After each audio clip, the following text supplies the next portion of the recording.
Hello everyone, स्वागत है आप सभी का आपके अपने यूट्यूब चैनल ज्ञान बाबा में। मैं हूं आपके साथ अभिनव और हम लोग पढ़ रहे हैं एजुकेशनल साइकोलॉजी। एजुकेशन साइकोलॉजी के अंदर आज हम लोग जो टॉपिक पढ़ने वाले हैं वो है डेवलपमेंटल डिले यानी कि विकास में देरी। तो चलिए समझते हैं क्या होता है डेवलपमेंटल डिले और क्या पहचान होती है इसकी कि किसी बच्चे के अंदर डेवलपमेंटल डिले है। ठीक है, तो स्टार्ट करते हैं आज का टॉपिक अपना डेवलपमेंटल डिले। तो डेवलपमेंटल डिले क्या होता है? डेवलपमेंटल डिले होता है जब बच्चे के अंदर जब डेवलपमेंट देरी से होना शुरू हो जाता है। ठीक है, तो उसको डेवलपमेंटल डिले बोला जाता है। ठीक है, जब किसी डेवलपमेंट में किसी डेवलपमेंटल स्टेज के ऊपर किसी एक स्पेसिफिक बच्चे के अंदर कोई डेवलपमेंट जो होना था लेकिन वो देर से होता है, उसको डेवलपमेंटल डिले बोला जाता है। ठीक है, अब ये डेवलपमेंटल डिले होता क्यों है भाई? ये डेवलपमेंटल डिले होता है इंडिविजुअल डिफरेंसेस की वजह से। ठीक, जो उसकी एबिलिटीज हैं बच्चे की वो अफेक्ट करती हैं इंडिविजुअल डिफरेंसेस की वजह से। तो इसी वजह से बच्चों के अंदर डेवलपमेंटल डिले पाया जाता है। अब ये डेवलपमेंटल डिले होता कैसे है, क्या मतलब है डेवलपमेंटल? जैसे फॉर एग्जांपल आपने देखा होगा कि कुछ बच्चे काफी बड़ा होने के बावजूद भी 2-3 साल का बावजूद भी वो चलना नहीं सीख पाते, वो घुटनों के बल ही चलते रहते हैं, है ना। तो ये एक डेवलपमेंटल डिले है क्योंकि नॉर्मली और बच्चे अब खड़े होके चलना स्टार्ट कर दिया है बच्चों ने, लेकिन एक बच्चा जो 3 साल का है उसने अभी तक ढंग से चलना स्टार्ट नहीं किया है, वो अभी तक घुटनों के बल चल रहा है। ठीक है, तो ये एक डेवलपमेंटल डिले है। दूसरा एग्जाम्पल ये है कि कुछ बच्चे जो उनकी जो लैंग्वेज है वो थोड़ा लेट डेवलप हो पाती है, तो वो भी एक एग्जाम्पल है डेवलपमेंटल डिले का। कुछ बच्चे जैसे क्लास के अंदर, कुछ बच्चे जैसे आपकी क्लास के अंदर भी होंगे, या आपको अगर याद हो जब आप 4th-5th में थे तो तब कुछ बच्चे आपकी क्लास में ऐसे रहे होंगे जो हाइट में काफी छोटे थे, है ना, जबकि कुछ बच्चे ऐसे होंगे जो हाइट में काफी लंबे थे। तो जो बच्चे हाइट में छोटे रह गए थे वो कहलाता है डेवलपमेंटल डिले। छोटे थे, अब तो आपसे मे बी आपसे बड़े हो सकता है ना ऐसा। मे बी आपका कोई फ्रेंड हो जो 6th-7th से आप जिसको जानते हो, उसकी हाइट कम थी तब जब वो आपके साथ पढ़ता था, लेकिन अब जब वो आप उसको देखते हो तो उसकी हाइट आपसे कहीं ज्यादा है, होगा ऐसा। ठीक है, तो ये होता है डेवलपमेंटल डिले। ये डेवलपमेंटल डिले का आपको कॉन्सेप्ट मेरे ख्याल से समझ में आ गया होगा। और अब हम बढ़ते हैं इसकी कैरेक्टरिस्टिक्स के ऊपर कि जिन बच्चों के अंदर डेवलपमेंटल डिले होता है उनकी कैरेक्टरिस्टिक्स क्या क्या होती है। सबसे पहले कैरेक्टरिस्टिक्स होती है उनकी मोबिलिटी इन लर्निंग, यानी कि लर्निंग के अंदर उनकी स्थिरता नहीं आ पाती। उनका मन, उनका जो दिमाग है वो हमेशा विचलित रहता है। वो कभी भी एक कॉन्सेप्ट को, एक पर्टिकुलर सब्जेक्ट को या एक चीज में मन नहीं लगा पाते हैं अपना। उनका मन अलग अलग दिशाओं में भटकता रहता है। तो ये होती है mobility in learning. Next characteristic देख लेते हैं, living apart from normal childrens. तो वो बच्चा थोड़ा अलग थलग रहता है नॉर्मल बच्चों से। ठीक है, ये एक कैरेक्टरिस्टिक हो गई भाई। एब्सेंस होती है उसमें होप और एक्सपीरियंस। होप और एक्सपीरियंस दोनों ही उस बच्चे में नहीं पाए जाते। नेक्स्ट, बैकवर्डनेस इन एकेडमिक वर्क, मतलब कि वो थोड़ा पिछड़ा हुआ होगा। एकेडमिक वर्क्स जो होते हैं उनमें वो मतलब होमवर्क पूरा नहीं होगा। कई बार जैसे टेस्ट लेती है टीचर तो वो टेस्ट में नहीं अच्छा परफॉर्म कर पाता। ठीक है, ये सब तो एकेडमिक वर्क्स में थोड़ा सा पिछड़ा हुआ होगा वो बच्चा। Next, lack of proper use of intelligence. अपनी जो उसकी इंटेलिजेंस है उसका प्रॉपर यूज नहीं कर पाएगा। कुछ कुछ इंसिडेंट्स ऐसे होंगे जहां पे वो अपनी इंटेलिजेंस का यूज नहीं कर पाएगा। फॉर एग्जाम्पल, जैसे आप किसी बच्चे को थॉट ऑफ द डे बोलने के लिए स्कूल के सामने स्टेज पे बुलाइए, तो कई सारे बच्चे होते हैं कि ऐसा नहीं है कि उनकी लैंग्वेज डेवलप नहीं होती, लेकिन इसके बावजूद वो वहां पे नहीं बोल पाते, है ना। लेकिन वो क्लासरूम में चुप नहीं होते, तो वो अपनी जो इंटेलिजेंस है उसका प्रॉपर यूज नहीं कर पाते कई बार। ठीक। Next, presence of retarded normal intelligence and superior intelligence.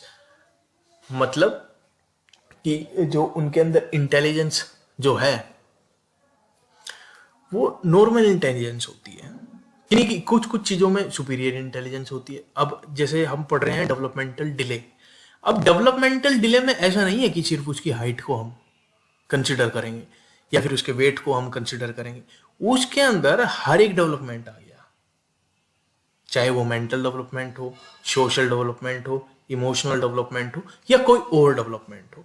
अगर किसी भी डेवलपमेंट के अंदर कोई बच्चा पिछड़ा हुआ पाया जाता है तो वो डेवलपमेंटल डिले की ही कैटेगरी में आएगा। ठीक है। कई सारे बच्चे हाइट अच्छी हो जाती है लेकिन वो एकेडमिक्स में काफी पीछे होते हैं, पढ़ाई लिखाई में मन नहीं लगता, है ना, तो वो भी डेवलपमेंटल कुछ कॉन्सेप्ट समझ नहीं पाते, तो वो डेवलपमेंटल डिले में आ गया। ठीक है। ऐसा हो सकता है कि एक डेवलपमेंट उसका बहुत अच्छे तरीके से हुआ हो जबकि दूसरा जो फैक्टर है वो थोड़ा सा कम हुआ हो, तो उसको भी आप डेवलपमेंटल डिले की कैटेगरी में लेंगे।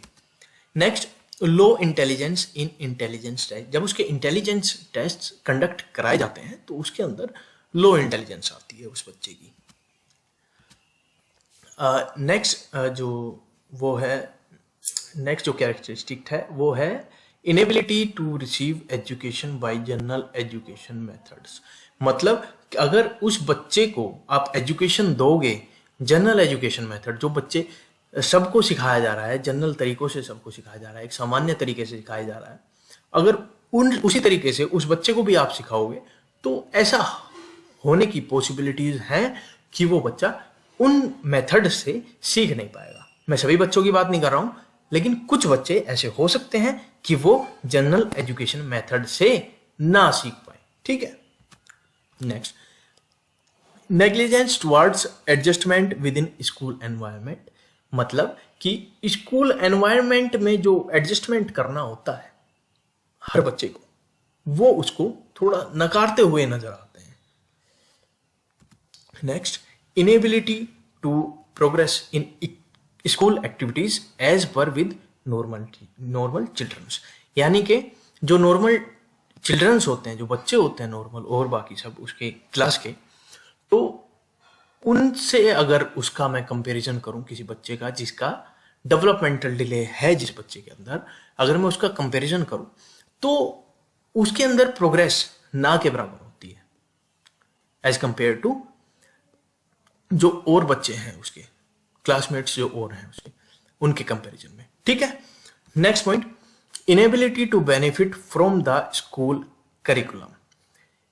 मतलब कि वो जो बच्चे हैं जिनके अंदर डेवलपमेंटल डिले हो चुका होता है, वो बच्चे वो बेनिफिट नहीं ले पाते स्कूल करिकुलम का, क्योंकि स्कूल करिकुलम में बहुत सारी एक्टिविटीज, आपकी स्पोर्ट्स भी स्कूल करिकुलम में ही आता है, जो एकेडमिक्स होता है वो भी स्कूल करिकुलम में ही आता है, जो पर्सनैलिटी डेवलपमेंट होता है वो भी स्कूल करिकुलम में आता है। तो वो बच्चे उस स्कूल करिकुलम से बेनिफिटेड नहीं हो पाते। ठीक है। Next point, inability to work with student at a lower level. मतलब कि अगर कई बार कुछ बच्चे ऐसे होते हैं ना कि भाई 10th क्लास का बच्चा है और वो 7th क्लास के बच्चे के साथ भी compete नहीं कर पाता, होता है ना कुछ बच्चे से, तो वो डेवलपमेंटल डिले की वजह से ही होता है। ठीक है। Next point, lack of educational ability as compare to innate ability, मतलब उसके अंदर एजुकेशनल एबिलिटी थोड़ी कम होती है बाकी उसकी एबिलिटीज के मुकाबले। ठीक। Next, involvement in anti social activities. Anti social activities का मतलब है कि ऐसी एक्टिविटीज जो सामाजिक दृष्टिकोण से अच्छी नहीं होती या समाज के विरुद्ध होती हैं। अब समाज कौन है? स्कूल ही उसका समाज है। उस बच्चे का, जो स्कूल में पढ़ रहा है बच्चा, उसके लिए स्कूल उसका समाज है, उसका घर परिवार उसका समाज है। तो वो बच्चा कुछ ऐसी एक्टिविटीज में इन्वॉल्व हो जाता है, जैसे कुछ बच्चे होते हैं जो स्कूलों में लगे हुए कैमरेज तोड़ देते हैं, है ना, कैमरा तोड़ देते हैं और स्कूल की प्रॉपर्टी को नुकसान पहुंचाते हैं। तो वो बच्चे वही होते हैं जिनके अंदर थोड़ा बहुत कुछ ना कुछ डेवलपमेंट डिले होता है। ठीक है। Next point, cleanliness utter indifference in the work assign. मतलब आप उनको कोई होमवर्क दोगे ना करने के लिए या कोई और काम करने के लिए दोगे तो आपको राइटिंग डिफरेंट डिफरेंट मिलेगी उन बच्चों की। कहीं पे वो काफी काफी बहुत अच्छा साफ साफ लिखा होगा, लेकिन कहीं पे गुचड़ मुचड़ मचा देंगे। तो डेट गुचड़ मुचड़ is known as this point. अगला point, complete failure from the academic point of view. मतलब कि एकेडमिक जो है उस बच्चे का वो काफी वीक होता है, वो अच्छा परफॉर्म नहीं कर पाता टेस्ट्स में। बहुत सारे बच्चे ऐसे भी होते हैं जो स्पोर्ट्स में भी अच्छा नहीं कर पाते और उनका पर्सनैलिटी डेवलपमेंट भी बहुत खास नहीं हो पाता। तो एकेडमिक पॉइंट ऑफ व्यू से ये बच्चे कंप्लीट फेलियर होते हैं। ठीक है। 18 पॉइंट पे बढ़ते हैं, delay in physical development like walking, sitting, standing, running, etc। इन बच्चों के थोड़ा बेसिक जो हमारे काम होते हैं, जैसे बैठना, उठना, खड़ा होना, दौड़ना, इनमें भी काफी डेवलपमेंटल डिले पाया जाता है। ठीक है। Next, delay in child's language development like babbling, first words, sentences, etc। मतलब जब ये बच्चे छोटे होते हैं तो इनके लैंग्वेज डेवलपमेंट में भी, जो पहले ही बात मैंने बताई थी एग्जाम्पल में, तो लैंग्वेज डेवलपमेंट में भी थोड़ा डिले पाया जाता है। ठीक है। तो मेरे ख्याल से ये सारे पॉइंट्स आपको क्लियर हो गए होंगे। अगर आपको थोड़ा और डिटेल में पढ़ना है तो हमेशा की तरह आप डिस्क्रिप्शन बॉक्स में लिंक चेक कर सकते हैं। वहाँ पे आपको नोट्स मिल जाएंगे इसके टॉपिक के, हिंदी और इंग्लिश दोनों में मिल जाएंगे। तो आप जाके वहाँ पे देखिए उनको। और इस वीडियो में इतना ही। Thanks for watching us. और आप हमें फेसबुक पे भी फॉलो कर सकते हैं और सब्सक्राइब तो यार कर ही दो आप, है ना, क्योंकि सब्सक्राइब कर दोगे तो यार थोड़ा बहुत तो हमें भी लगेगा ना कि हमें कोई देख रहा है।